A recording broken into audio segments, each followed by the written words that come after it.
जी जना मैं बंदे नाची शर्जील जान रही साहब जैसे आल मेरी तरफों सारा भेरावान अस्सलाम वालेकुम। जनाब बलोच अवन 786 सरकार आल संगत सहेली नू और खसूसन भाई नुमान बलोच साहब, भाई भल्लू बलोच साहब, भाई दे हमरा भाई उस्मान बलोच साहब जनाब नूट शहीने जसयाल वज़न 3 मण चावण ते और ओ नाल मौजूद उठ तूफान जसयाल आला वज़न 36 मण चावण ते जनाब नू लख लख मुबारक और जनाब दी पेश नज़र कि उठ लदन दा जिस जा लगदा है जेड़ी जा शर्जील मैदान है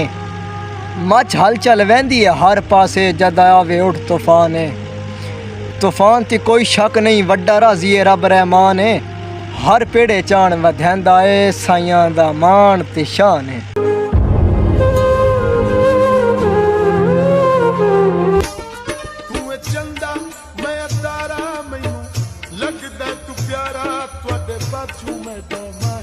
साडा होंदा नहीं गुजारा